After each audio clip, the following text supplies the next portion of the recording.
جب فرعون ڈوب کر مرا تو سمندر نے اس کی لاش کو اللہ کے حکم سے باہر پھینک دیا، جبکہ باقی لشکر کا کوئی نام و نشان نہ ملا۔ یہ واقعہ آج سے 3500 سال پہلے پیش آیا تھا۔ مصریوں میں سے کسی نے ساحل پر پڑی اس کی لاش پہچان کر اہل دربار کو بتایا۔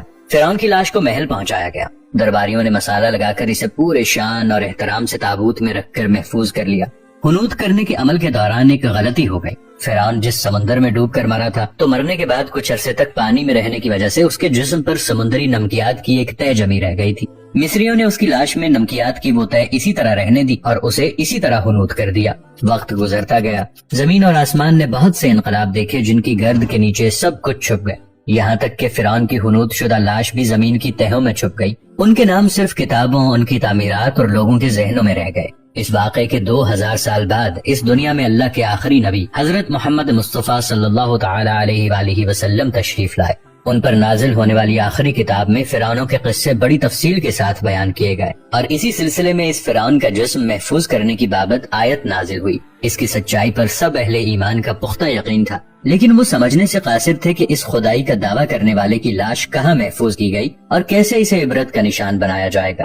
1871 میں مصر کے الغورنیہ سے تعلق رکھنے والے غریب اور معمولی چور احمد عبد الرسول کو فرعون کی حنوط شدہ لاشوں کی طرف جانے والے خفیہ راستے تک رسائی مل گئی۔ احمد عبد الرسول نوادرات چوری کر کے بیچا کرتا تھا۔ ایک دن وہ دریائے نیل کے کنارے کے قریب تبیسا کے مقام پر اسی سلسلے میں پھر رہا تھا جب اسے ایک خفیہ راستے کا پتہ چلا۔ وہاں وہ نوادرات کی چوری کے لیے کھدائی کر رہا تھا کہ اسی دوران اسے کچھ لوگوں نے پکڑ لیا اور پولیس کے حوالے کر دیا۔ وہ جس جگہ کو کھود رہا تھا وہاں سے ملنے والے راستے کی جب مسلسل کھدائی کی گئی تو یوں 1891 کو دوسری ممیوں کے ساتھ اسی غرق ہونے والے فرعون کی لاش بھی مل گئی۔ اس کے کفن پر سینے کے مقام پر اس کا نام لکھا ہوا تھا۔ ان ممیوں کو ماہرین قاہرہ لے گئے۔ جب ان ممیوں کا تفصیل سے جائزہ لیا گیا تو فرعون والی ممی پر جمی نمکیات کی تہ سے تصدیق ہو گئی کہ یہ وہی فرعون ہے جسے اللہ نے پانی میں غرق کر کے بدترین انجام سے ہمکنار کیا تھا۔ یہ بہت بڑا واقعہ تھا۔ اس کی تصدیق کے لیے دنیا کے ماہرین آثار قدیمہ اور تاریخ دان مصر کی طرف بڑھے۔ مختلف سائنسی تحقیق کرنے کے بعد دنیا بھر کے سائنسدانوں نے تصدیق کر دی کہ دوسری سب لاشوں کی نسبت سے صرف فرعون کی لاش پر ہی سمندری نمکیات کی تہ جمی ہوئی تھی۔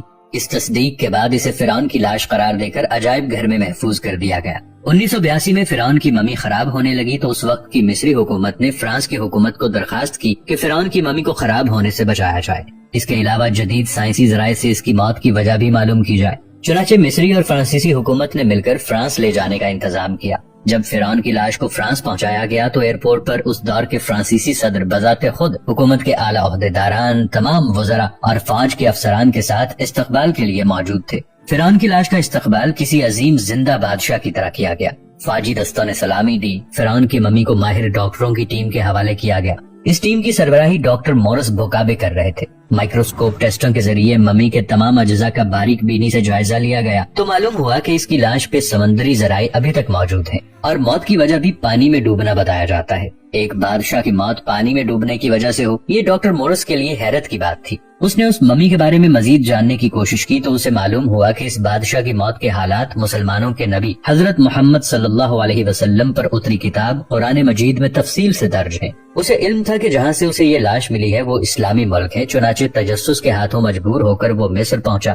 وہ ایک سائنسدان تھا۔ اس نے اس معاملے میں مصر کے ایک سائنسدان سے ملاقات کی اور اس نے قرآن پاک کھول کر اسے سورہ یونس کی آیت 90 تا 92 کا ترجمہ لفظ بلفظ سنایا۔ فرعون کا خدائی دعویٰ کرنا، اس کا پانی میں ڈوب کر مرنا اور پھر پانی سے نکال کر اس کی لاش کا حنوط ہو جانا اور پھر دوبارہ لاش کا ملنا اور پھر اس کی لاش کو جدید سائنسی دور میں دوبارہ محفوظ کیا جانا، سب کا اشارہ ایک جانب تھا اور بہت واضح اشارہ تھا۔